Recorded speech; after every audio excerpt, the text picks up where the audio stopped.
నేను బట్టలు మార్చుకొని వస్తాను. ఆ తర్వాత ఇద్దరం కలిసి హాస్పిటల్కి వెళ్దాం. మీరు తల తుడుచుకోండి, నేను ఇప్పుడే వచ్చేస్తాను.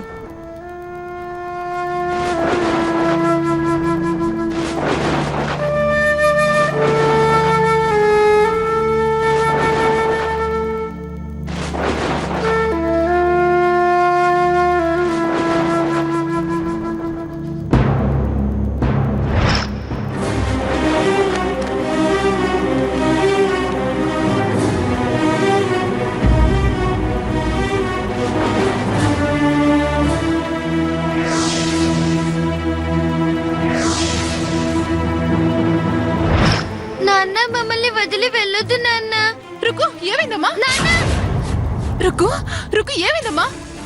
ఏమైంది రుకు? అబ్బా చూడండమ్మా. ఏమైనా తల్లి, ఎందుకు ఏడుస్తున్నా? రుక్కు, సంధ్య ఏమైనాదే? రుక్కు ఎందుకు గట్లా అరుస్తా ఉండాది? అదే నాకు అర్థం కావడం లేదు బామ్మగారు. రుక్కు ఏంటమ్మా ఏమైంది? మరి మరి నాన్నకి నాన్నకి ఏదో అవుతుందమ్మా. ఏదో అవడమేంటమ్మా? లేదమ్మా, నాన్నకి ఏదో కీడు జరగబోతుంది. మీ నానేంది కీడేందే? అవును, నాన్నకేదో అయ్యింది, ఏదో జరిగింది. చచా అదేం కాదమ్మా, నీకలాంటి కలొచ్చుంటుంది. కల కాదమ్మా, నిజంగానే నాన్నకేదో ప్రమాదం జరిగింది. గట్లాంటిదేమీ ఉండదమ్మా. మీ నాన్నమ్మ తోడుగా దవాఖానలో ఉన్నాడు. అవునమ్మా, నీకు పీడకలొచ్చింది. లేదమ్మా, నేను నాన్నని చూడాలి. నాకు నాన్న కావాలి. అమ్మా, నాన్నని చూద్దాం పదమ్మా. రుక్కు ఏం కాదని చెప్తున్నానుగా. ఒకసారి నాన్న చూపించమ్మా. పదమ్మా వెళ్దాం. ఇంత రాత్రి వేళ వెళ్ళడం కష్టమమ్మా. రేపు ఉదయాన్నే నానమ్మకి పాలు తీసుకొని వెళ్ళాలి, అప్పుడు వెళ్దాం. సరేనా? ఏంటమ్మా నువ్వు? నాన్నని చూడాలనిపిస్తుంది అంటే తీసుకెళ్ళనంటున్నావు. రేపు తీసుకెళ్తానని చెప్తున్నాను కదమ్మా. నువ్వు పడుకో పడుకో. రుక్కు పడుకోమ్మా, పడుకో. సంధ్య పిల్ల మీద చెయ్యేసుకుని పడుకోమ్మా. పాపం పిల్ల బెదిరిపోయినట్టుండాది. అలాగే బామ్మ, మీరు వెళ్ళి పడుకోండి. నువ్వు పడుకో తల్లి, పడుకో పడుకో. రుక్కు మీరు వెళ్ళండి బామ్మ. గట్లనే.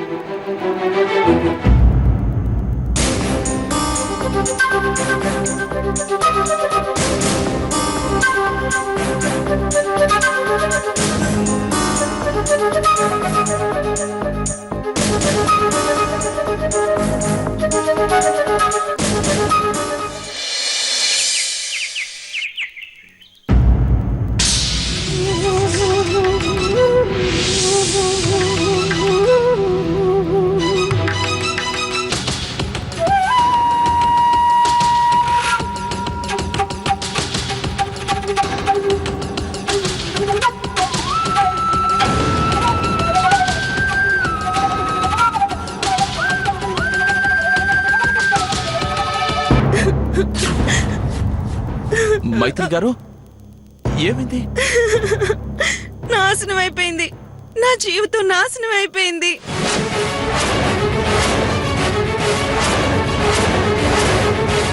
తడిచిపోయి ఉన్నారు, బట్టలు మార్చుకుంటారులే పాపం అని మిమ్మల్ని మా ఇంటికి తీసుకొస్తే నా చేత పాపం చేయించారు యాదగిరి గారు.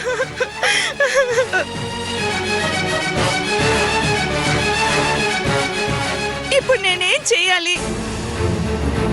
ఇక నా బతుకు అర్థం ఏంటి?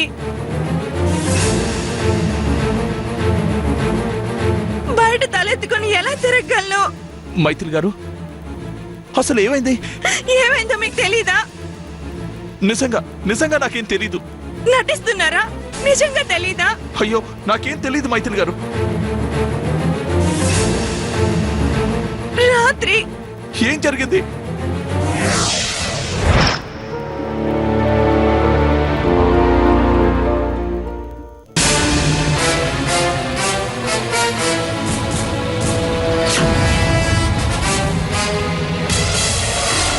యాదగిరి గారు, ఏంటిది?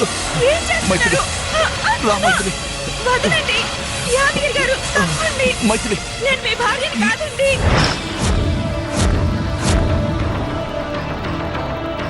రాత్రి నేను అలా ప్రవర్తించానా?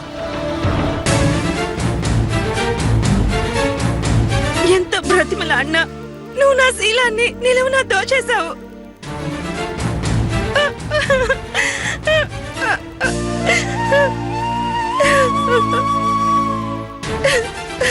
నేను అసలు ఆడవాళ్ళకి చాలా దూరంగా ఉంటానండి.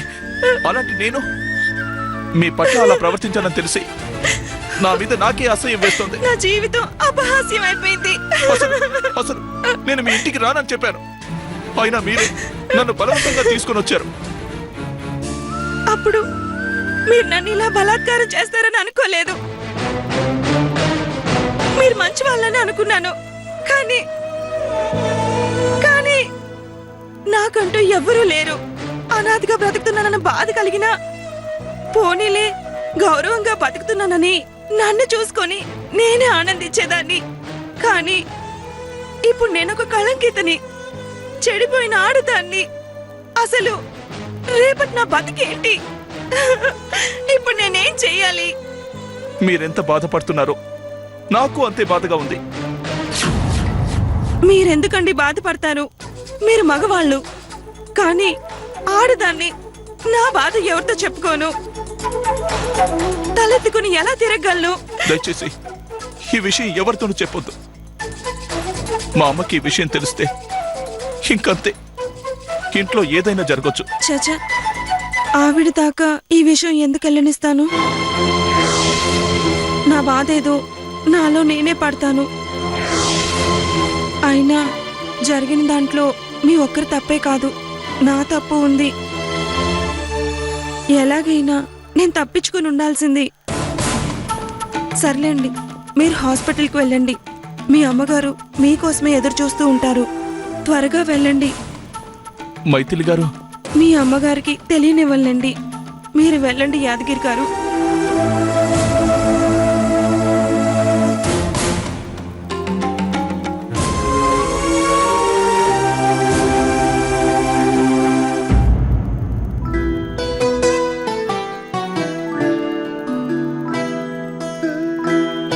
క్షేమంగా వెళ్ళి లాభంగా రాసినయా. ఆటో వేగంగా నడుపుకు, నిదానమే ప్రధానం. అది మర్చిపోకు. రోజు ఉండే పాఠాలేగా. ఇలా రోజూ చెప్తేనే నువ్వు జాగ్రత్తగా వెళ్ళి జాగ్రత్తగా వస్తావు. సరే తీసుకో. పోయి ఎదుర్రా. ఆ.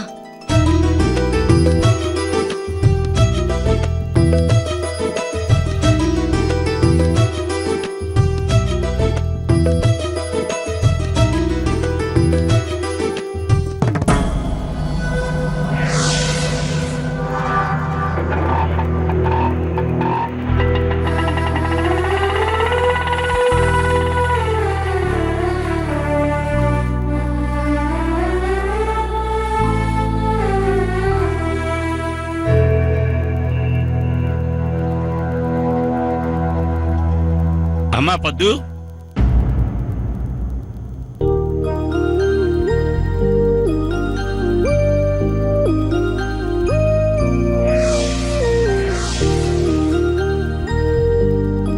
నాన్నా మీరెప్పుడొచ్చారు? ఇప్పుడేనమ్మా. నువ్వు మీ ఆయన్ని సంతోషంగా సాగనంపుతున్నప్పుడు. ఇదేంటి నాన్నా? ఇవా బియ్యం, పప్పులు, ఉప్పులమ్మా. ఇప్పుడు ఇవెందుకు? మీ అమ్మ ఇచ్చిరమ్మందమ్మా.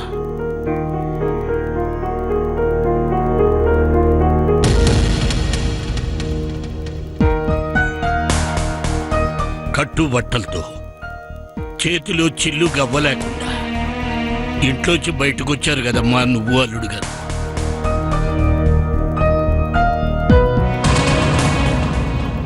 నిజంగా ఇలాంటి సమయంలో కూతురికి ఘనంగా సారే చీర ఇచ్చి పంపించాల్సిన వాళ్ళం మేము.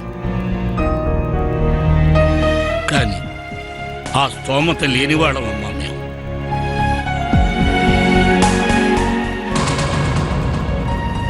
ఈ కష్టకాలంలో మిమ్మల్ని కనీసం ఈ కాస్తగానన్నా ఆదుకొని అమ్మా. నాన్నా, మీ బాధ, మీ తపన, మీ ఆరాట నేను అర్థం చేసుకోగలను. కానీ ఏంటమ్మా సంకోచిస్తున్నావు? నేనిప్పుడు ఇవి తీసుకుంటే నా భర్తని అవమానించిన దాన్ని అవుతాను నాన్న. ఇందులో అవమానించడమే ఉందమ్మా. ఖచ్చితంగా అవమానించడమే అవుతుంది నాన్న. పద్దు, నా పరిస్థితి బాగాలేదు. అంతంత మాత్రాన సంపాదన తెస్తున్నాను కాబట్టి మీ పుట్టింటి వాళ్ళు నా అసమర్థతని నా చేతగానితనంగా తీసుకొని ఇవి తీసుకొచ్చారా?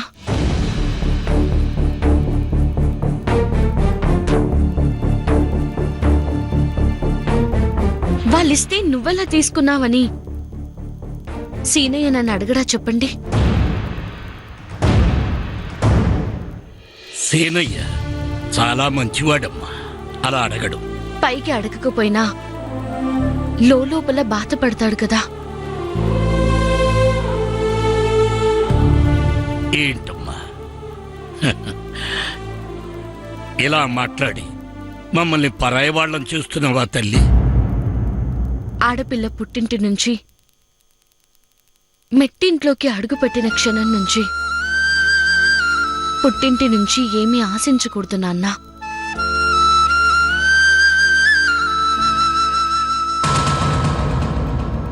అలా ఆశిస్తే తను మెట్టినింటి పరువు మర్యాదలు తీసేసినట్టే అవుతుంది. పద్దు, ఆత్మాభిమానం ఉండాలమ్మా, కానీ మరీ ఇంతగా కాదు. ఇలాంటి పరిస్థితిలో కాదమ్మా. నువ్విప్పుడు ఇవి తీసుకోలేదనుకో, నేను మీ అమ్మ చాలా బాధపడాల్సి వస్తుంది. మేము అలా బాధపడడం నీకు ఇష్టమైతే నీకు తోచినట్టు చేయి. నువ్వుగాక మాకింకెవరున్నారు తల్లి? నాన్న, దయచేసి నన్ను అర్థం చేసుకోండి. ఏ తప్పు చేయకపోయినా అత్తమ్మకి దూరం అయ్యాను. ఇప్పుడు సీనయ్యకి ఇష్టం లేని పనిచేసి తనకి కూడా నేను దూరం కాలేను. నిన్ను చూస్తుంటే మనిషిగా గర్వపడుతున్నాను, తండ్రిగా బాధపడుతున్నాను.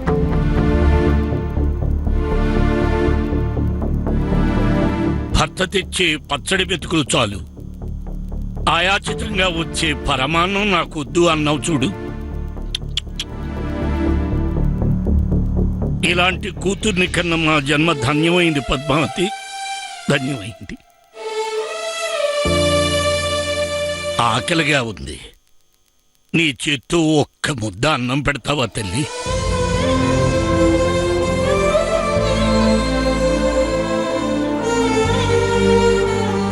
అది నీ చేత్తో పెట్టింది తినాలనుందమ్మా.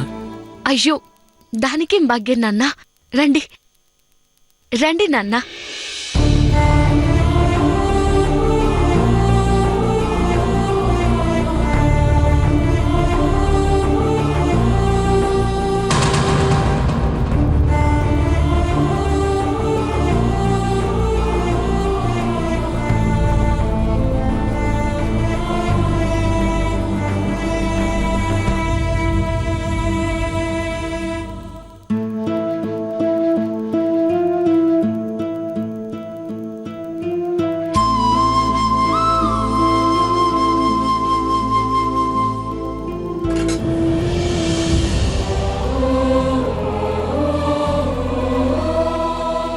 నాన్న నోరు తెరిచి అడిగితే కడుపు నిండా అన్నం పెట్టలేకపోతున్నాను. అయ్యో భగవంతుడా, ఏంటి పరీక్ష?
అన్నం కొంచెమే ఉంది.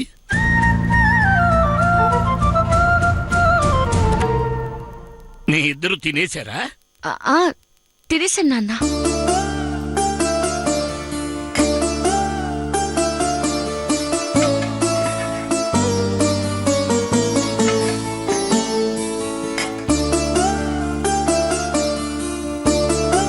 క్షమించండి నాన్న, అన్నం కొంచెమే ఉంది.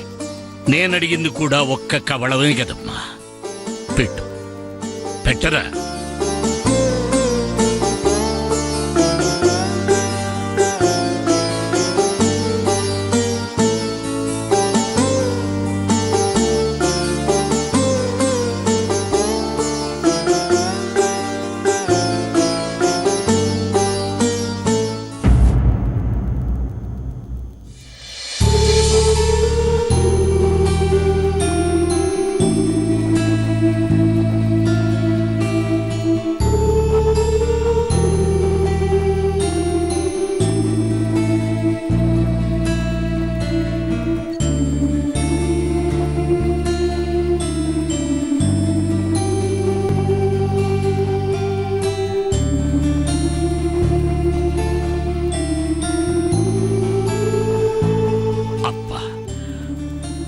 అమృతంలా ఉందమ్మా.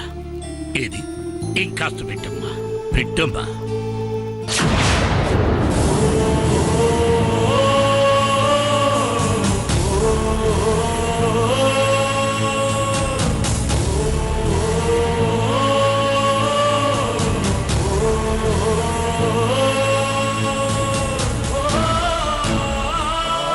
అలా చూస్తావేంట్రా? నాన్న, అది ఇంట్లో బియ్యం తల్లి నిల్లుకుంది కదూ.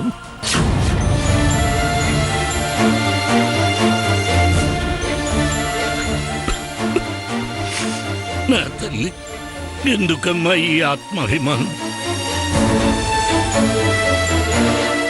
అసలు ఆకలి, ఆత్మాభిమానం ఈ రెండు మనిషికే ఇచ్చి ఆ భగవంతుడు చోద్యం చూస్తున్నాడమ్మా.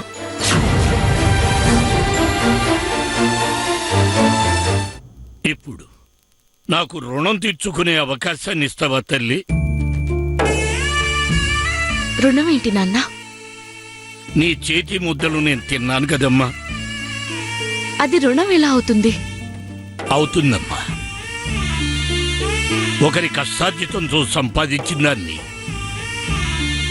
మరొకరికి పంచి ఇచ్చినప్పుడు అది రుణమే అవుతుందమ్మా.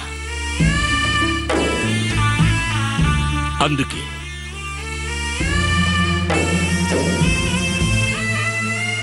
ఈ సరుకులు తీసుకో, నన్ను రుణ విముక్తుడి చెయ్యమ్మా.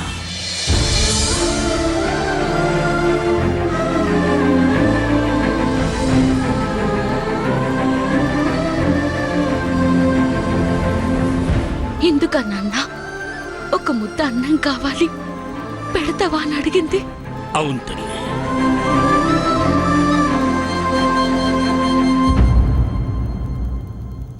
అమ్మా పద్మావతి, ఇది నేను నీ తండ్రిగా ఇవ్వడం లేదమ్మా, ఆత్మబంధువుగా ఇస్తున్నానమ్మా. అది కాదు నాన్న. ఇదిగో, ఇక నేను ఈ సామాన్ తీసుకోను అని చెప్పే హక్కు నీకు లేదు.